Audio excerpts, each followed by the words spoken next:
फिनेबल जो लो salary category में सबसे पॉपुलर एनबीएफसी है, जिसमें आप मिनिमम 15,000 सैलरी से केसेस को लॉग इन करवा सकते हो। आज हम लोग फिनेबल का कंप्लीट प्रोसेस बहुत ही सिंपल वे में समझेंगे, जिससे आप अपने कस्टमर के केसेस को इजीली लॉग इन करा सकते हो, उनका अप्रूवल ला सकते हो और डिसबर्समेंट करवा सकते हो। इस वीडियो की स्टार्टिंग हम लोग फिनेबल के बेनिफिट से करेंगे। फिनेबल को मिनिमम सैलरी 15,000 चाहिए।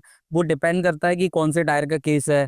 करंट एड्रेस की कोई रिक्वायरमेंट नहीं है। पूरा प्रोसेस इनका डिजिटल है, लॉगिन से लेकर डिस्पोजल तक का। ये लोग पिन कोड वाइज वर्किंग है, ऑलमोस्ट पैन इंडिया ये लोग वर्क करते हैं। अगर कोई कस्टमर पीजी में रह रहा है या बैचलर प्रोफाइल है, वो केसेस भी ये लोग कर सकते हैं। ऑल टाइप की ये लोग कंपनी को अलाउड करते हैं, चाहे वो प्रोप्राइटरशिप हो, पार्टनरशिप हो, प्राइवेट लिमिटेड हो। या बट प्रोप्राइटरशिप कंपनी के लिए कुछ इनके कंडीशन है जो मैं आगे बताऊंगा। -1 सिविल वाले केसेस भी अलाउड है। सबसे पहले हम लोग फिनेबल की पॉलिसी समझते हैं।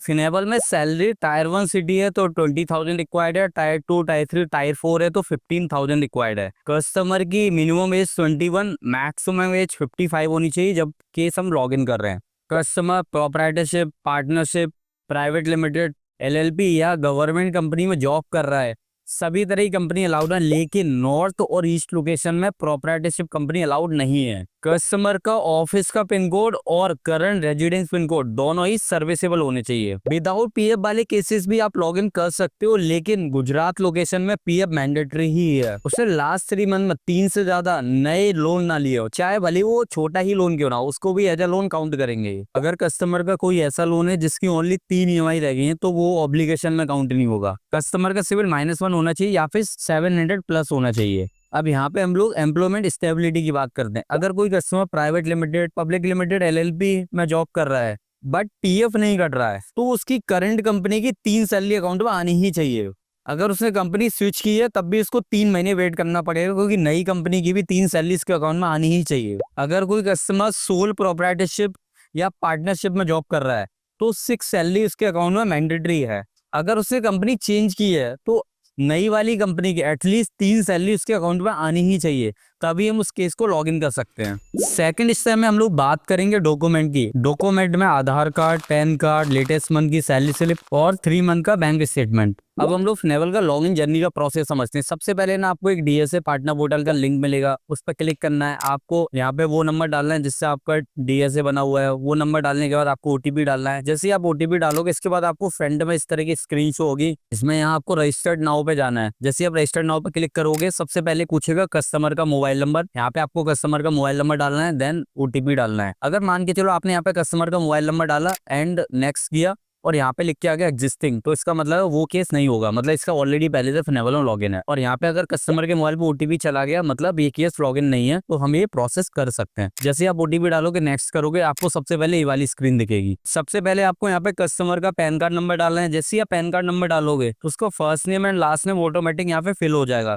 फिर आपको क्वालिफिकेशन यहाँ पे सिलेक्ट करनी है, उसकी ईमेल आईडी यहाँ पे आपको डालनी है। ईमेल आईडी वेरीफाई करने के लिए बोलेगा, बट आप यहाँ पे स्किप कर सकते हो, ईमेल बाद में वेरीफाई कर सकते हो। आपको यहाँ पे मैरिटल स्टेटस चेक करना है, मैरिड है, अनमैरिड है, उसकी डेट ऑफ बर्थ, उसका जेंडर क्या है, मेल है, फीमेल है। उसके बाद आपको यहाँ पे कस्टमर की वर्क इंफॉर्मेशन जैसे कंपनी का name, work official mail ID है तो आप डाल सकते हो, अदरवाइज इसको ब्लैंक छोड़ सकते हो, ऑप्शनल है। उसको कितना एक्सपीरियंस है, उसकी मंथली सैलरी कितनी आ रही है, उसकी डेजिग्नेशन क्या है, कस्टमर का ऑफिस पिन कोड क्या है, कस्टमर का ऑफिस एड्रेस क्या है वो यहाँ पे फिल करना, कंपनी टाइप क्या है, प्रोप्राइटरशिप है, पार्टनरशिप है, प्राइवेट लिमिटेड है, जीएसटी मैंडेटरी नहीं है, आप इसको ब्लैंक छोड़ सकते हो। यूएन नंबर अगर आपको पता है उसका पीएफ नंबर डाल सकते हो, अदरवाइज इसको भी ब्लैंक छोड़ सकते हो। एंड आपको फिर नेक्स्ट करना है। नेक्स्ट करने के बाद अब आपको यहाँ पे कस्टमर का रेजिडेंस एड्रेस डालना है। यहाँ पे वो एड्रेस डालना है जहाँ वो करंट रह रहा हो, वो एड्रेस यहाँ पे डालना है, क्योंकि बाद में एड्रेस चेंज नहीं होगा। तो इस चीज को बहुत ध्यान रखना है, यहाँ पे हमेशा करंट एड्रेस ही फिल करना है। करंट एड्रेस का डालना है, रेजिडेंस टाइप क्या है, ओन है, रेंटेड है, पिन कोड क्या है उसका, कितने टाइम से यहाँ रह रहा है, एंड प्रोसीड पे क्लिक करना है। जैसे आप प्रोसीड पे क्लिक करोगे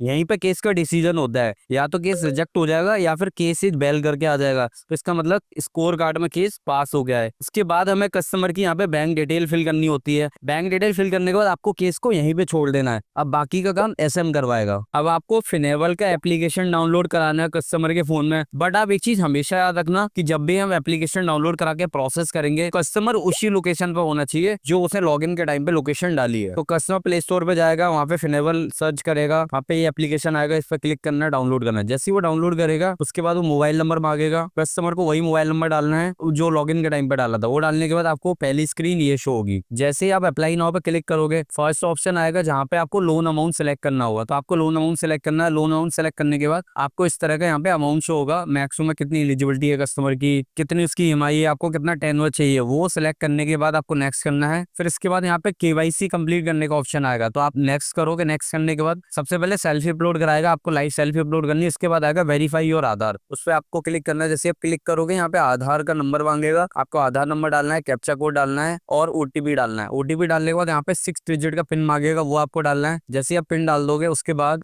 आपको यहाँ रेजिडेंस वेरिफिकेशन वाला ऑप्शन आएगा, यहाँ पे आपको फिजिकल वेरिफिकेशन पे क्लिक करना है। जैसे आप फिजिकल वेरिफिकेशन पे क्लिक करके नेक्स्ट करोगे, आपको यहाँ पे लेंडर सिलेक्शन ऑप्शन दिखेगा। तो लेंडर सिलेक्शन कुछ नहीं, आप 3 लेंडर सिलेक्ट कर सकते हो, कोई भी, जैसे टीवीएस हो गया एंड डीएमआई हो गया, उत्कर्ष हो गया, 1/1 3 आप लेंडर सिलेक्ट कर सकते हो। लेंडर सिलेक्ट करने के बाद आपको यहाँ पे 2 रेफरेंस डालने होंगे। तो फर्स्ट ऑफ ऑल रिलेशन आपको चूज करना है, रेफरेंस का नाम, mobile number and reference two डालना है। 2 रेफरेंस डालने के बाद केस आपका अंडर क्रेडिट चला जाएगा। एप्लीकेशन कंप्लीट होने के बाद कस्टमर के पास क्रेडिट का टीबीआर कॉल आएगा, और अगर सब कुछ पॉजिटिव रहता है और कोई पेंडेंसी नहीं होती है, उस केस में क्रेडिट लोन अमाउंट अप्रूव करेगा एंड डिसाइड करेगा कि होम वेरिफिकेशन करवानी है या ऑफिस की वेरिफिकेशन करवानी है, या फिर होम एंड ऑफिस दोनों की वेरिफिकेशन करवानी है। फिजिकल वेरिफिकेशन पॉजिटिव होने के बाद match agreement and video KYC करना होता है, और लास्ट में एक डिसबर्सल कॉल होता है। डिसबर्सल कॉल कंप्लीट होने के बाद कस्टमर के अकाउंट में लोन अमाउंट डिसबर्स हो जाएगा। अगर आपको फिनेबल के डीएसए कोड चाहिए तो डिस्क्रिप्शन में लिंक है, आप वहां से कॉन्टेक्ट कर सकते हो। और फिनेबल के साथ साथ मैंने ना इनक्रेड की भी वीडियो बनाई हुई है, उसको भी जाके देखो। कई बार ऐसा होता है कई केसेस फिनेबल में रिजेक्ट हो जाते हैं बट वो इनक्रेड में अप्रूव हो जाते हैं, तो उस वीडियो को भी जाके देखो, जिससे कि मान लो कोई केस आपका अगर फिनेबल में रिजेक्ट हो रहा है तो आप इनक्रेड में जाके लॉग इन करो। बाकी वीडियो आपको कैसी लगी प्लीज कमेंट बॉक्स में जरूर बताना।